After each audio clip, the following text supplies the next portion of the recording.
Hello, everyone, and welcome. Today is Monday, January 18th. My name is Will, and these are my thoughts.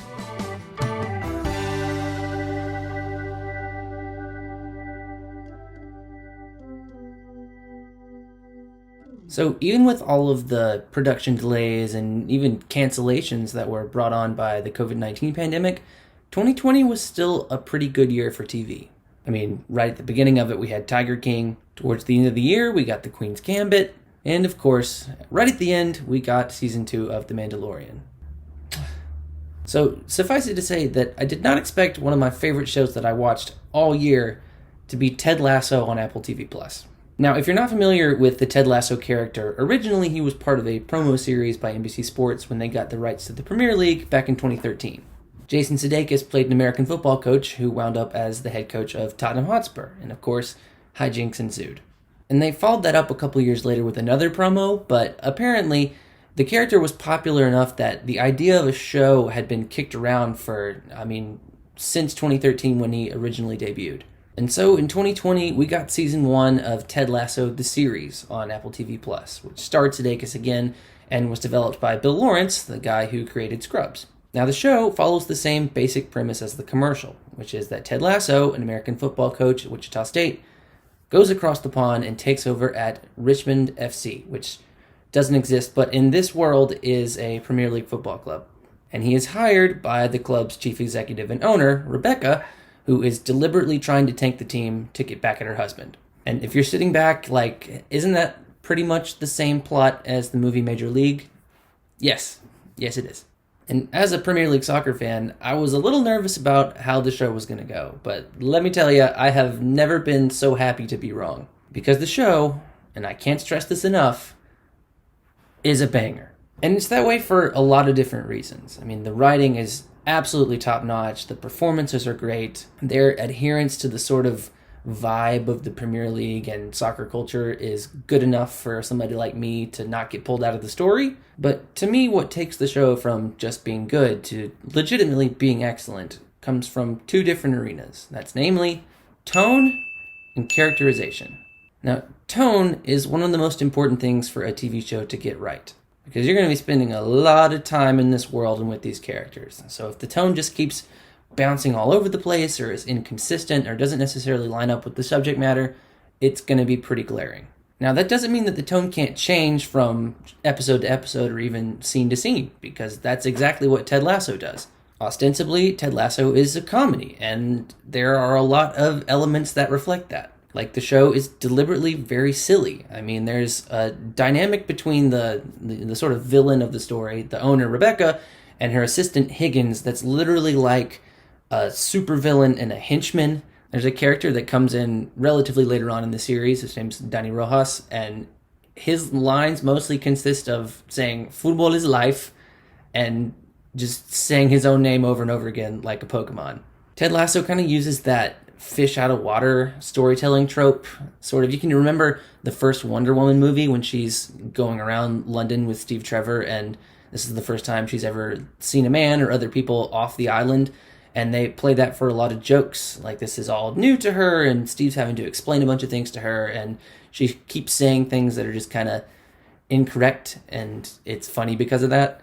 Ted Lasso leans into that pretty heavily, but what made it so good to me was that they shift very quickly from those kind of jokes to really deeply meaningful and emotional content that you do not expect. But the writing is so good and the character elements are so consistent that shift in tone isn't jarring in a way that pulls you out of the story or makes it seem ingenuine.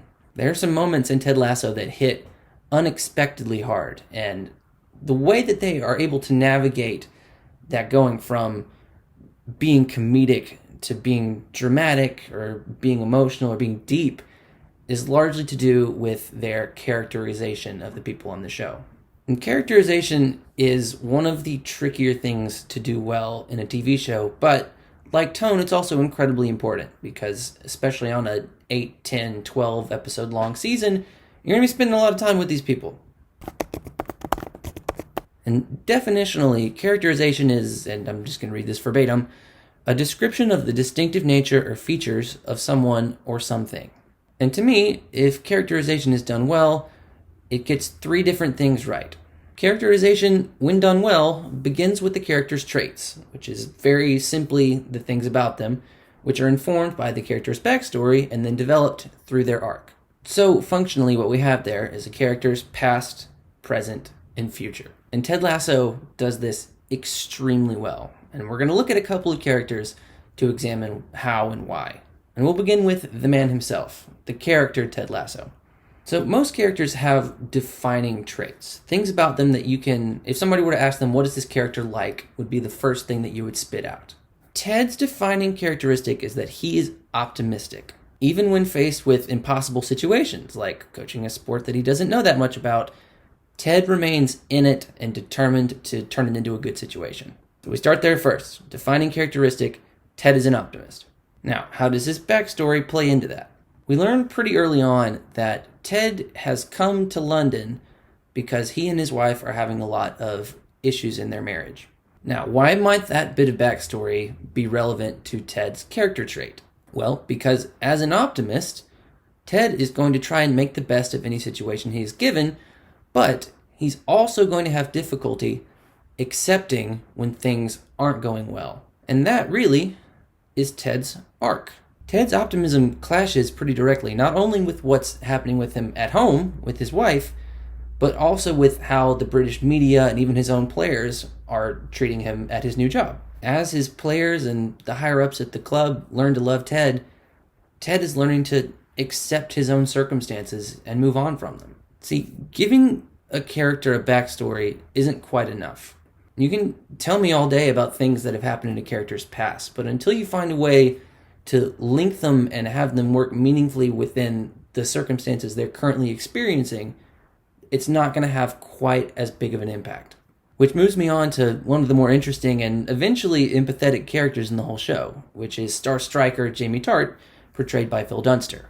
Now, Jamie's characteristics are not nearly as endearing as Ted. From the moment he gets onto the screen, you can tell that this guy is a diva, toxically masculine in every way possible, demeans both his fellow players and other people around the club, and, as the English would say, is just generally kind of a knob. So how the heck do you get from that characterization to the point in the end of the series where you actually identify with this character a lot, and he has some of the more meaningful emotional scenes in the whole show? Well, eventually we learn that Jamie doesn't have the best relationship with his father, and a lot of the characteristics that he portrays that rub people the wrong way were caused, I don't want to say caused, but definitely informed by the way that his father treated him. We learn that only the best was good enough for Jamie's dad, and that if he didn't go out there and dominate, he wasn't good enough. Now that in and of itself is enough to make us identify with the character a lot more, but as the show moves on and we get more of Jamie's arc, we start to see that his relationship with Ted becomes really, really meaningful.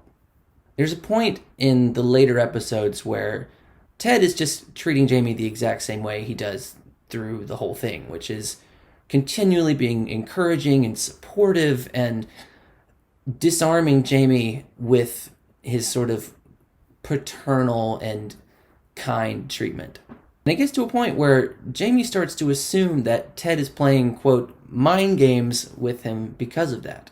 And here's a really important point where backstory and character traits inform the way the audience is supposed to respond to plot points in the show. See, Jamie isn't offended by the way that Ted is treating him because it's bad.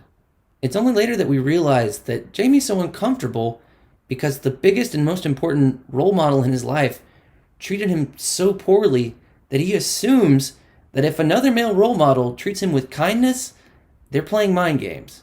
Now, we throw that term character development out there a lot, but Ted Lasso shows how that sort of deliberate, meaningful style of storytelling that utilizes all 3 pieces of characterization can transcend a show from being good to really good.